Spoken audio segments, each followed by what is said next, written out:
صلي وسلم وبارك على سيدنا محمد وعلى اله وصحبه اجمعين. السلام عليكم ورحمه الله وبركاته. ازيكم يا حبايب قلبي؟ عاملين ايه؟ يا رب تكونوا كويسين وبخير.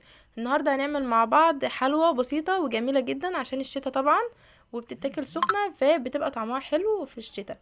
عندي كوبايه ونص من الشعريه، عندي نص كيلو من اللبن، وعندي كوبايه سكر. عندي هنا معلقتين كبار من السمنه ومعلقه زيت وكيس فانيليا. عندي هنا جبت الحله وهبدا ان انا انزل عندي بالسمنه والزيت بتاعي، وبعد كده هنزل بالشعريه، وطبعا ان انا ابدا اشوحه.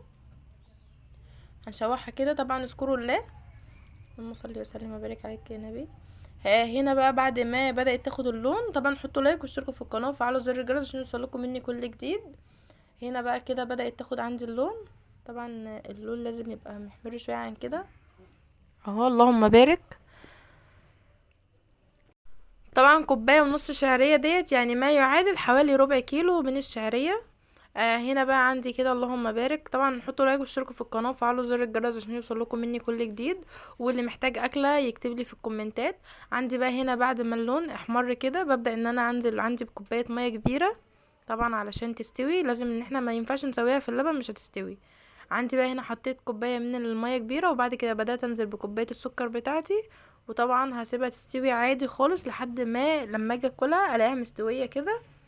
كده هو بقى ببدأ ان انا بقى اغطيها واسيبها تستوي.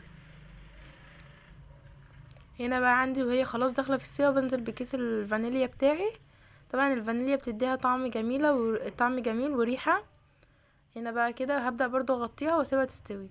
هنا بقى عندي بعد ما استوت كده اللهم بارك بالشكل ده، هبدأ بقى عندي اغرفها في الاطباق بتاعتي كده اهو. هي اللهم بارك عملت كميه كده زي ما انتوا شايفين. حطوا لايك واشتركوا في القناه وفعلوا زر الجرس.